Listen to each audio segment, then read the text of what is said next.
রাত্রেবেলায় মসজিদে নাকি জিনেরা নামাজ পড়ে, এটা বাস্তব, এটা হতে পারে। দেখেন, একেবারে মসজিদের ছাদ পর্যন্ত গিয়ে মাথা ঠেকছে, দুইজন নামাজ পড়তেছে, মসজিদের ছাদ পর্যন্ত গিয়ে মাথা ঠেকতেছে, এবং সিসি ক্যামেরায় ধরা পড়া এই ভিডিওটি। এগুলো আসলে যতক্ষণ পর্যন্ত আপনি নিজ চোখে না দেখবেন ততক্ষণ পর্যন্ত অনেকে বিশ্বাস করে না। রাসূল আকরাম সাল্লাল্লাহু আলাইহি ওয়াসাল্লামের সাথে জিনদের সমন্বিত সাক্ষাৎ ঘটেছে 6 বার, মদিনায় 3 বার, মক্কায় 2 বার, আর মক্কা মদিনার বাইরে 1 বার। রাসূল সাল্লাল্লাহু আলাইহি ওয়াসাল্লাম যখন তায়েফ থেকে এই যে রক্তাক্ত অবস্থায়, তায়েফের মানুষ যখন ইসলামের দাওয়াত গ্রহণ করলো না, আল্লাহর হাবিব সাল্লাল্লাহু আলাইহি ওয়াসাল্লাম যখন মক্কায় ফিরে আসতেছিলেন, মক্কায় ফিরে আসার পথে একটা উপত্যকায় তিনি নামাজ আদায় করছিলেন। তো সেখানে কুরআনুল কারীম আল্লাহ রাসূল যখন সশব্দে তেলাওয়াত করছিলেন, ঠিক সেই মুহূর্তে 70 থেকে 80, 80 থেকে 90, কেউ কেউ বলছেন 70 জন, কেউ বলছেন 80 জন, কেউ বলছেন 90 জন, এই 90 জন জিনের একটা টিম আল্লাহ রাসূল সাল্লাল্লাহু আলাইহি ওয়াসাল্লামের এই কোরআন তেলাওয়াত শুনেছিল এবং দ্বীনের দাওয়াত নিয়ে তারা ইসলাম কবুল করেছিল। আব্দুল্লাহ ইবনে আব্বাস রাদিয়াল্লাহু তাআলা আনহু তিনি একটি বিষয় বলছেন যে রাসূল আকরাম সাল্লাল্লাহু আলাইহি ওয়াসাল্লাম, আল্লাহর হাবিব সাল্লাল্লাহু আলাইহি ওয়াসাল্লাম একবার সাহাবীদেরকে বলেছিলেন, জিন সম্পর্কে যদি তোমাদের কোনো আগ্রহ থাকে বা তোমরা কিছু জানতে চাও তাহলে আমার সাথে চলো। তো আল্লাহ রাসূল তখন সেখানে গিয়েছিলেন।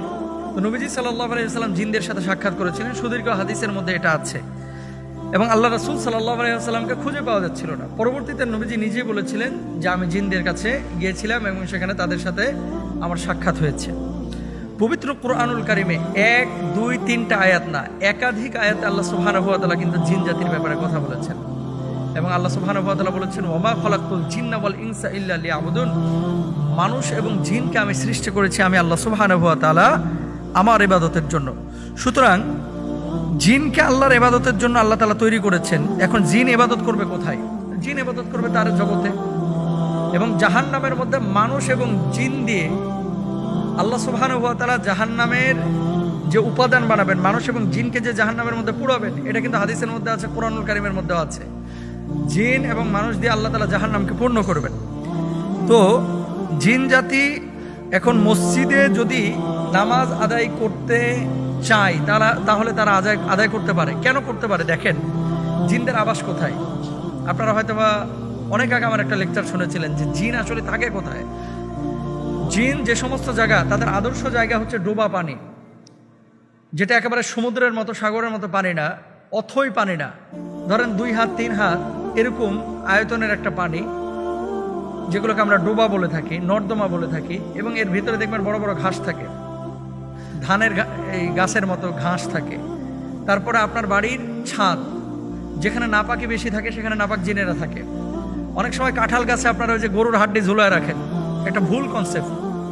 কোরবানি ঈদ আসতেছে, জবাই করার পরে কি করে গরুর যে চোয়ালের হাড্ডিটা এটা নিয়ে যে কাঁঠাল গাছে ঝুলায় রাখে। কেন? ধারণা হচ্ছে এখানে বদ জিনের কোনো আসর হবে না। অথচ আল্লাহ রাসূল বলছে জিনদের প্রধান খাবার হচ্ছে হাড্ডি। জিন থেকে বাঁচার জন্য আমরা গরুর হাড্ডি ওখানে রাখতেছি, যেটা জিনের প্রধান খাবার। তো এগুলো আসলে ভুল কনসেপ্ট। রাসূল আকরাম সাল্লাল্লাহু আলাইহি ওয়াসাল্লাম মক্কায় জন্মগ্রহণ করেছেন। মক্কায় একটা উল্লেখযোগ্য মসজিদ আছে, যে মসজিদটার নাম হচ্ছে মসজিদে জিন। এবং একটা ওয়াদি আছে, উপত্যকা আছে, যে ওয়াদিটাকে বলা হয় ওয়াদিয়ে জিন। এখানে অনেক ঘটনা ঘটেছে, আপনারা যারা গিয়েছেন আপনারা জানেন। এবং আল্লাহ রাসূল নামাজ পড়েছেন, রাসূল সাল্লাল্লাহু আলাইহি ওয়াসাল্লামের পেছনে জিনেরা এই কোরআন তেলাওয়াত শুনেছেন এবং ইক্তেদা করেছেন, এমন বিষয় পাওয়া যায়। সুতরাং মসজিদে যদি জিনেরা নামাজ আদায় করতে চায় তো এটা তাদের সম্ভাবনা আছে। যদি বাড়ির মধ্যে জিন ঢুকতে পারে, মসজিদে ঢুকতে পারবে না। যদি গরুস্থানে জিন ঢুকতে পারে, আপনার তাল গাছে জিন যাইতে পারে, আপনার ওপরে যদি আচ্ছাদন করতে পারে বা আপনাকে ইফেক্ট করতে পারে, তাহলে মসজিদে ঢুকতে কি পারবে না? অবশ্যই পারবে। তো এই বিষয়টা নিয়ে আসলে এত আলোচনার কিছু নাই। তবে মুসল্লিদের, যেমন মাদ্রাসায় জিনেরা আগে পড়েছে, এরকম ঘটনা আমরা পেয়েছি। এবং আপনার আশপাশেই এমন কিছু মানুষ থাকতে পারে, বাজারে, ঘাটে, পথে, মাঠে, রাত্রিবেলায়, যে আসলে মানুষের আকৃতি ধরে আছে বা বিড়ালের আকৃতিতে আছে, সাপের আকৃতিতে আছে, সে আসলে মানুষ না, আসল সাপ না, সে জিন। এরকম হতে পারে, আল্লাহ তাআলা তাদেরকে সেই সক্ষমতা দিয়েছে। তো জিনকে অস্বীকার করা এটা সুযোগ নাই। আর রাত্রিবেলায় মসজিদে নামাজ আদায় করলে মসজিদের ক্ষতি হবে বা মানুষের কোনো ক্ষতি হবে, এই বিষয়টাকে বিশ্বাস করা যাবে না। ভুল কনসেপ্ট আমাদের ভিতরে আনা যাবে না, রাখা যাবে না। আল্লাহ বোঝার তৌফিক দান করুন।